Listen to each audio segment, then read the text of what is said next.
এখন tomato season, এখন যদি সস না বানাই আর কখন বানাবো? তো এই জন্য সসের জন্য নিয়ে আসলাম টমেটো। আসসালামু আলাইকুম, সবাই কেমন আছেন?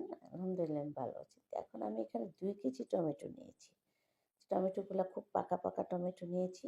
নিয়ে আজকে একটু সস বানাবো। তো আমি টমেটোগুলো ধুয়ে সুন্দর করে কেটে 4 টুকরো করে নিয়েছি। একটা টমেটোকে আমি 4 টুকরো করে নিয়েছি। তো এখন আমি এখানে কড়াই বসে এখানে দিয়ে দেবো।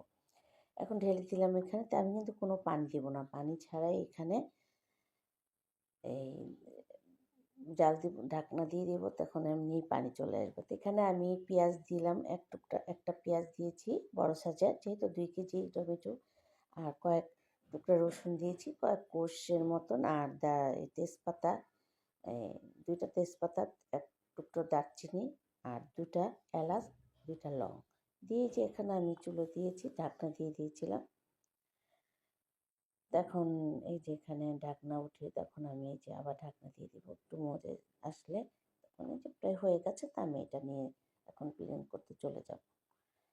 প্রায় হয়ে এখন এটা সিদ্ধ হয়ে গেছে টমেটোগুলা, যেহেতু নরমই ছিল।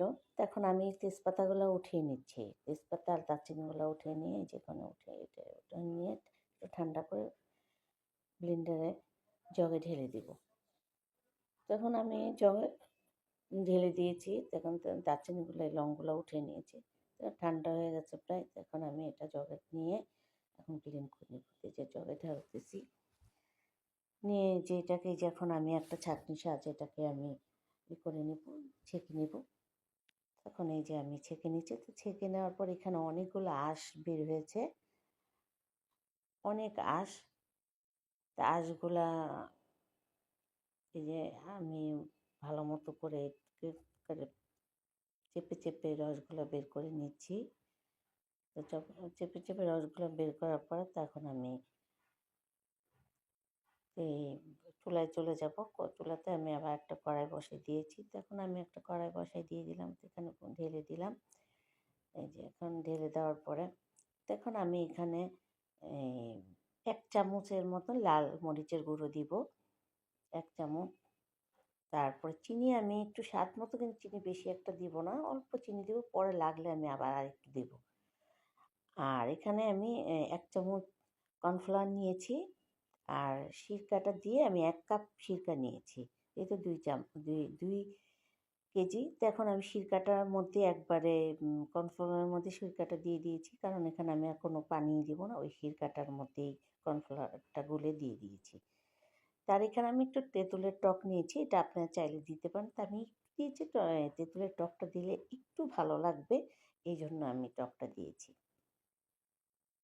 আমি বেশি দিব না, অল্প একটু দিব। অল্প একটু দিয়েছি। তো এখন আমি আবার একটু স্বাদ মতো লবণ দিয়েছি। তো আপনার চাইলে বিট লবণ দেন, আমি বিট লবণটা আমার হাতের কাছে ছিল না, এই জন্য বিট লবণটা আমি দিইনি। আপনার চাইলে বিট লবণও দিতে পারেন। তা আমি এখন এখানে এই যে দেখলাম একটা পিরিজের মধ্যে একটু নিয়ে নিচ্ছি, দেখতেছি পানি আছে কিনা, দেখি না পানি নেই, আরেকটু হবে। তো এই জন্য আমি আরেকটু গাঢ় করব। প্রায় গাঢ় হয়ে আসছে, তখন একটু নামাবো আর কি। নামিয়ে নিয়েছি, নিয়ে এখন ঠান্ডা করে আমি একটা বয়মের ভিতরে ভরে নেব। তো এখানে অনেক দিন পর্যন্ত এটা প্রায় 2 মাসের মতন করে রাখা যায়, ফ্রিজে রেখে দেওয়া যায়। আর বাইরে রাখলে 1 মাসের মতো রাখা যাবে। তা আমি এখানে এটাই নিয়েছি। তো এই পর্যন্তই। দেখতে অনেক সুন্দর হয়েছে, পারফেক্ট হয়েছে। তো এই পর্যন্তই আজকে। দেখেন, ভালো থাকেন। আমার টমেটো সস কেমন লাগলো আপনারা বানিয়ে খাবেন। আল্লাহ হাফেজ।